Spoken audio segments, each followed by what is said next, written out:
And hello, everyone, and welcome back to Cyrus Webb Presents Conversations LA. I'm your host, Cyrus Webb, and I'm excited to welcome Natalie Polisson to our broadcast today. You all know her as an actor, but she also has a lot of other gifts. We're going to talk to her about that. She has a great project that's coming out. You guys should be looking out for on Lifetime. We do want to say for you guys joining us on Amazon, though, make sure you guys do hit that follow button, stay connected with all of our programming while we're live here in Los Angeles and beyond. Next week, we'll be in Atlanta. So we're hoping you guys will follow us. You'll see the follow button in this corner or down below. Also, we will let you guys know how to stay connected with Natalie as well. Natalie, thank you so much for the time. Really appreciate it. Oh, thank you for having me. Well, the pleasure is definitely all mine. We've already had a great conversation without you guys, but it's great now to be able to bring you guys into the conversation. So, Natalie, as I mentioned, people have gotten to know you as an actress, right? But there's so many other things that you do. You're also an acting coach. You're involved in music, dance. Yes. And you have a comedic side as well. I noticed you're real. I saw that. Yeah, thanks for watching. Yeah, of course. So what has it been like for you to be able to take your creativity, Natalie, and to be able to share it with the rest of us? Oh, well, it's been a blessing. It's been really nice. It's just been a part of me my whole life. It's one of those things they say only be an artist if you can't do anything else because it's so hard. And I can't imagine doing anything else. It's just a part of me, and I love it. And I love continuing to grow in the field and getting better in all areas. And the only thing I wish is that I had more time in a day so I could get better. I feel the same way. I wish I had that same thing. Natalie, one thing I noticed when I was prepping for the segment with you is that it's very obvious that you do have the love for it, but that you also don't take yourself too serious. So I'm curious about that. Did you know going in that was going to be important to you enjoying it? Yeah, absolutely. I mean, you have to enjoy life. You have to enjoy what you do. And I have to remember that like I've been really blessed to do what I love to do. And,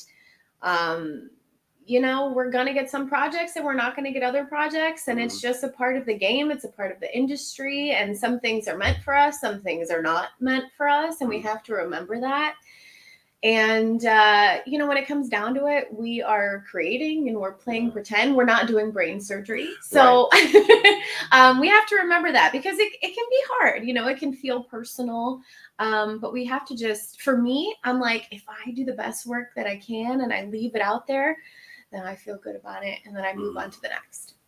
And you've definitely moving on to the next. I mean, you have been able to be a part of some great projects, but now you're leading this new project on Lifetime. I want to make sure I get the title right, everyone, because the title is very important. My Child Has My Doctor's Face. Is that correct? Yes, it is. Okay. So there's so many things we could say about that title, but I want to ask you about what it was like for you to see the announcement, of course, about your being the lead and to be able to share that on social. I saw you share that on social and people were congratulating you. Talk to us about that moment. Wow. Okay. So I was in Tennessee on a vacation, and fun fact, I auditioned for the lead role, and then I also auditioned for just a day player role. So, one scene. But my thing is like, I just want to work. I always want to work. I mean, of course, we want the more meaty roles, but I got an email from casting and they said, we have an offer coming your way. So I sat there and I go, well, I'm either the lead or I'm the receptionist. But I said, all right, I'm grateful. Bring it on. I'm excited. And I got really, really excited. And then I got an email from my manager at the time and he said, you're going to have 13 or 14 days of work. So I said, well, that's the lead role. And immediately I was like, all right, God, thank you. I'm just so grateful. I've been working so hard and they had been bringing me in for a long time. And I was just over the moon. Like I kind of like couldn't even really take it in because, all the hard work that you put in, you want to see the fruits of your labor. Right. So I was so excited that it happened. Yeah. And I think too, even though I was talking about the title, when I was reading about the project, it's a very serious story. Did that make it even more intriguing for you as an actor to be able to bring something that was so true to not only this story, but so many people's story, unfortunately? What's interesting is I think when I got the audition, I saw what it was about. you know, it's about the doctor inseminating their own patients. Mm-hmm. And I was like, wow, this is crazy. Like, what a crazy concept. And then I think maybe I was like, did I hear of a documentary about this? So I did some research, just a little bit, you know, for the audition purpose. And then I was like, oh, this is real. This is something that really happened. And then, so for the purposes of filming, I did a little more digging and kind of like understanding what that could mean. But yeah, I mean, it's crazy. I can't imagine being someone who went through that and then to watch a film like that. Yeah, yeah. And, you know, and I think when I look at the other work you've done, Natalie, I'm sure you feel the same way, and probably your fans too, and we'll talk about having fans in a bit, that it has to be interesting thinking about that you've been able to, and I've been talking about this a lot with the actors I've been interviewing, you get to play in these different, you know, that's how I feel like my work is. I get to play in these different states, you know, and still do what I love. Is that how it feels to have a kind of a variety of work you've done, but to be able to play these different characters along the way? Yeah, I love it. I love playing all different kind of characters, all different kinds of tones, all different kinds of genres. I think it challenges me in different ways.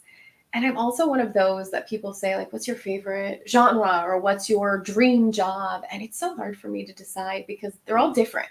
They all kind of stretch a different kind of muscle. And I don't know, like you said, you could check out my comedy stuff. I love doing comedy. I think in a way comedy is a lot harder than the drama, you know, but then drama is different in a different way because you're pulling out a lot inside of you.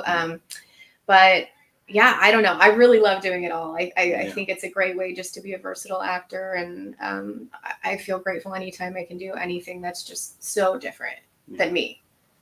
I've noticed, and everyone's different, of course, in their approach to their career and what they do. A lot of people that I've met, it's definitely when I'm on the East Coast, that they do the work. They don't like to go back and watch the work.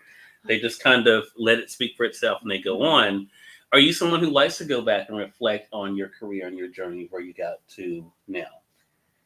Yeah. You know, it's interesting. I had this talk with some people lately in the industry, and I used to hate watching myself, and I'd be like, ooh, I'd pick myself apart. I think I pick myself apart, the work, but very like physically, and I think a lot of people do that, maybe especially women.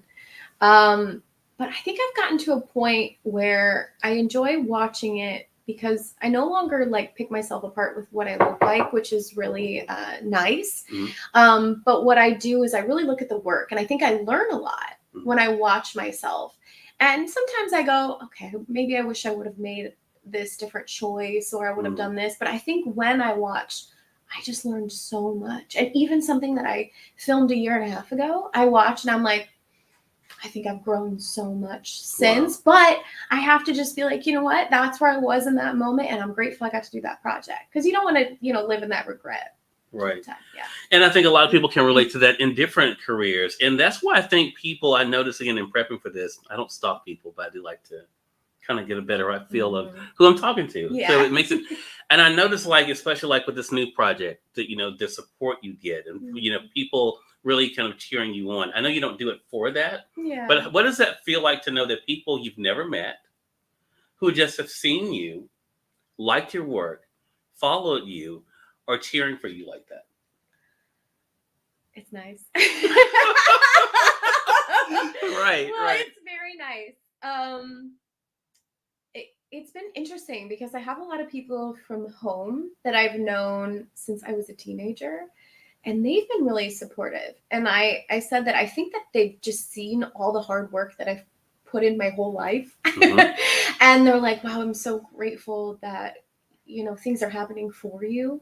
But then also people who, it's really interesting, like have found me online through projects throughout the years and been like, oh my gosh, you're so funny. I love your work. Like, I can't wait to follow your career. And that's really, really cool. And when someone sees that your work is valuable and they're resonating with it, like, I think that's, as an artist, that's what we want. And when you have that, you're like, man, this is this is all I want. If I can like touch people in some way, that's Right. exciting. Right. Yeah. And you've been able to do that, Natalie, not only, of course, as an actor, but also in other aspects of the career as well. Because you and I were talking, and I noticed on your website, we'll let our audience not stay connected with you. You also are an acting coach. So I want to talk about what that's been like, because I would imagine that would be putting on another hat, right? Because we were just talking about you slip into the skin of other characters. What is it like you to embrace who you are and what you bring to others in the industry? Yeah. So this has been a really interesting and amazing endeavor for me. It's a little newer. I did a feature at the end of 2022. I can't even remember what year, but I got involved, and the woman who was producing it, she's involved with an acting studio in San Marino.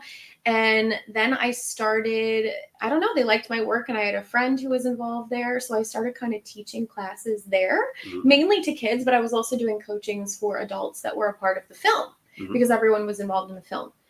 And I was like, wow, I really enjoy teaching all of the things that I've learned along the way. And I have always worked with kids. Like I've done dance my whole life. I've done theater. So I did all the camps, and I just love working with people. I'm a people person, and I love kids. And so that went really well. And I was there for a bit. I couldn't do it consistently because I was booking too much work, but that's great. Hey, that's a great question. I'm not mad about it. Right. So I started in January, doing some virtual coachings from home. And I've had some people come in, and I have to say, like, it's such a joy seeing people like learn and approach the text differently and just surprise themselves in what they can do. And I don't know, I have one ongoing student right now, and it's really amazing to see him grow and see him surprise himself. And I have to say, it's just so rewarding. I love it. I genuinely love it, because I feel like I'm trying to pass on my love for the art to someone else. And when I see them excited about it, it's really cool. And I just want to be encouraging, because this career it's hard. We need a little bit of, we need encouragement, but criticism too, but in the right way.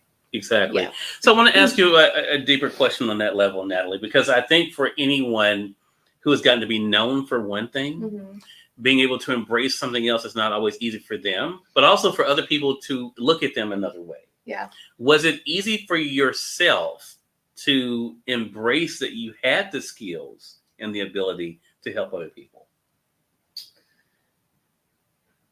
I think so. I think there was a little bit of a learning curve. Okay. Where, I mean, with anything, where I would go to explain something, and sometimes I go, I'll start to explain something, and I'm like, okay, no, wait, we gotta take a couple steps back, because in my mind, it makes so much sense, because I've been doing this for 19 years, whatever, and I've learned all the different techniques along the way. And then also with different ages, when you have kids, you have to explain things an entirely different way. But yeah, I think that I've always felt like I'm a really relatable person, and I get along with people. I love people. I'm a people person. And I think it's been a pretty easy transition for me. Nice. So it's been really good. And I hope to continue to do more of it. I really enjoy it. And I think I also learn from watching other people. So it's a win-win, and it makes me excited. Like when I'm working on text with somebody, or a scene or a monologue, and then I know I have an audition later, I'm like, oh, I'm excited to dig in. Like we're digging in. Right. Yeah. So let me ask you this. With that being said, for yourself, as you've kind of been in this career and been on this journey, you've seen a lot. You've seen a lot of the changes too. What keeps it fun for you now? What keeps it fun? No, there's a lot that keeps it by me. I'm just trying to think of how to word it. Yeah. So this is something I always say, but it really it speaks to me. It can be difficult, especially with this self-tape time. So a lot of time we're not going in the room. We don't have that interaction with somebody, and we don't get to, like, I don't know. There's a different energy with being in the room. But on the other hand, we're not having to drive all over LA. We don't have to pay for that gas money. Right. And we save a little time. And then with self-tapes, it is nice because you get to kind of watch yourself back. And I think I've learned a lot through that. And what's fun for me is I've realized that, sometimes I might be exhausted, or I might have a day where there's like a lot of auditions, or I don't really want to do it. But when I get into the text and when I start doing it, that's when I just know I love it. Gotcha. And let's say it's an audition where like maybe I'm not really resonating with the text, or it's not, maybe it's a small independent project and it's not written the best. It happens. Sorry, it's the truth. But then it's a challenge for me. How can I bring this to life and make it, make it real, make it grounded, do something with it. So it's fun. I guess I always think of something as a challenge to me and how I can grow from it. I love that. I love that. For those who are just tuning in, welcome. You all are watching Cyrus Webb Presents. Natalie Polisson is our guest. We're talking with her about her journey as an actress, also the work she's been able to do now as an acting coach. Her upcoming project is My Child Has My Doctor's Face. I've been practicing on this title because it is not something you say every day. So I have to ask you, how can our audience stay connected with you, Natalie, and when can they expect to watch the film and what time? Yeah. So all social media, and I have a website. It's all my name, Natalie Polisson. So Natalie Polisson. And so this film, it did premiere on Lifetime April 20th, but it is now streaming on Lifetime, and then I believe Apple TV and Amazon as well. So several different streaming platforms. Awesome. So make sure you guys are checking it out. And if it's on Amazon, we'll make sure that we link it up as well. So we can make sure we link it so you guys can click on it from there. Do you have any advice, Natalie, or do you find yourself at this point comfortable giving advice for others who are thinking about entering the entertainment industry, becoming an actor? Yeah, I would say, don't be afraid to follow your dreams. Don't be afraid to try it. And I think there are so many different ways that you can include acting, or whether you're a musician or something in your life. It doesn't have to be a full-time thing. You don't have to kill yourself doing it. It could be something that you do on the weekends. You could be a part of a community theater. But if it's something you love, I don't think it's something that you should give up. Like, I know so many people that I went to school with, and we studied musical theater together. That's what I studied. And they love it. It's still in them, and they still do shows in their hometown. So if it's a part of you, don't ignore that part. Love that. Natalie, great conversation with you. Yeah, I really appreciate the time. And we thank your audience for tuning in to another great segment of Cyrus Webb Presents. You guys are watching the replay. All the information will be linked below so you guys can be able to stay connected with Natalie. And of course, follow us as we're on the road as well. Until next time, you all make it a great one. We'll talk to you soon. Take care.